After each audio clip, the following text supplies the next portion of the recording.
किसी की चमक पर इतना भी मोहित ना हो जाओ कि वो आपसे आपका सब कुछ छीन ले। तर्क के आधार पर अगर बात करोगे तो हो सकता है आज नहीं तो कल मंजिल मिल ही जाएगी। अगर आप सम्मान करना जानते हो तभी आपको भी सम्मान मिलेगा।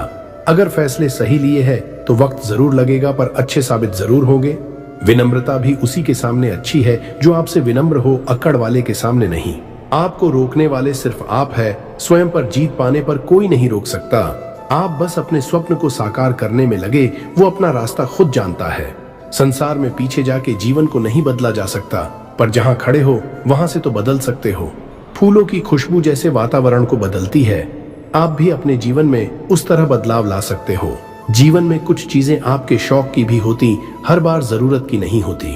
साथ रहते भले आपको याद ना आए, पर बिछड़ने पर हर कोई याद करता है।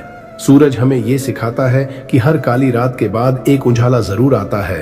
प्रकृति के दर्शन करने हैं तो सूर्योदय के समय किसी पहाड़ी पर जाकर एक बार जरूर देखें। आप जैसा आपका भविष्य का निर्माण करना चाहते हैं, उसके लिए आज आपको बहुत अधिक मेहनत करनी होगी। जिंदगी तो हर कोई काट रहा है, कोई रोकर तो कोई मौज कर, फैसला आपके हाथ में है। अवसर हर किसी के जीवन में आते हैं, बस आपके ऊपर है आप उसको पाते हो या खो देते हो। गलत तो बहुत से लोगों के साथ होता है, पर ये आपके ऊपर है, आप उसे सही कैसे करते हैं।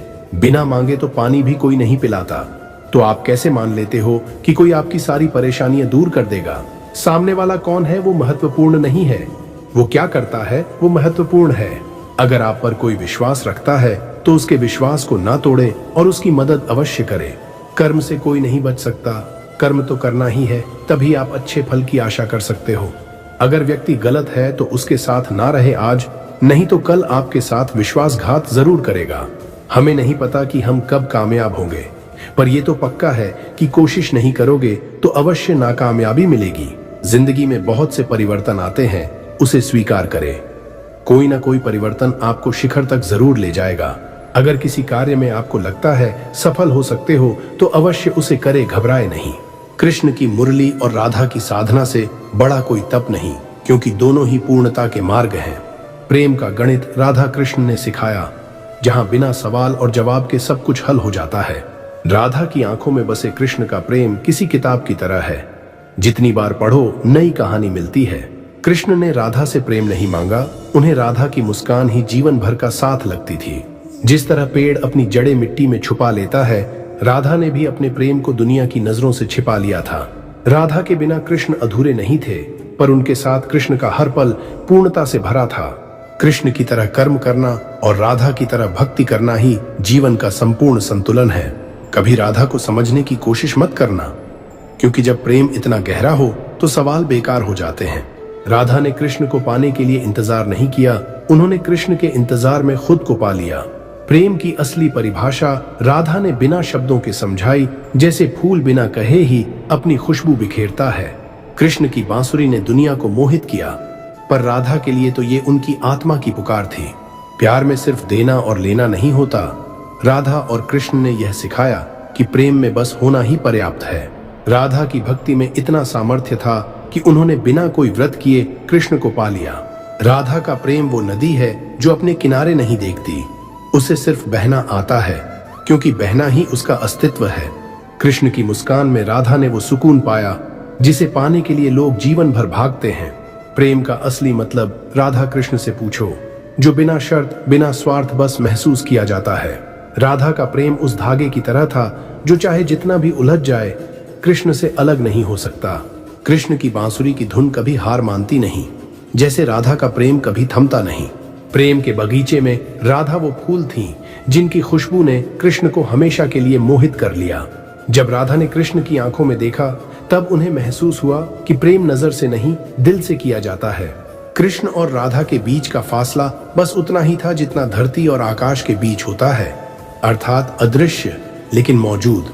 राधा का इंतजार प्रेम की वो सबसे गहरी परीक्षा थी, जिसमें उन्होंने सिर्फ पास ही नहीं किया बल्कि प्रेम का नया अर्थ लिखा। राधा ने कभी कृष्ण से कुछ मांगा नहीं, क्योंकि उनके प्रेम में सब कुछ अपने आप मिल जाता था। प्रेम के मायने वही समझ सकता है जिसने राधा के दिल की धड़कनों में कृष्ण की धुन सुनी हो। कृष्ण ने प्रेम को कोई नाम नहीं दिया, लेकिन राधा की चुप्पी में उन्हें सब कुछ कह दिया। राधा का प्रेम ऐसा संगीत था जिसे सुनने के लिए कान नहीं, दिल की जरूरत होती थी। राधा का प्रेम उस पानी जैसा था जो जितना भी बहता जाए उसकी पवित्रता कभी कम नहीं होती। राधा ने प्रेम को कभी नहीं जताया क्योंकि उन्हें पता था कि सच्चे प्रेम को दिखाने की जरूरत नहीं होती। राधा के प्रेम ने कृष्ण को वो सुकून दिया जिसे वो दुनिया की किसी और चीज में नहीं पा सकते थे। राधा का प्रेम समर्पण नहीं, एक उत्सव था जिसमें हर दिन कृष्ण बसते थे।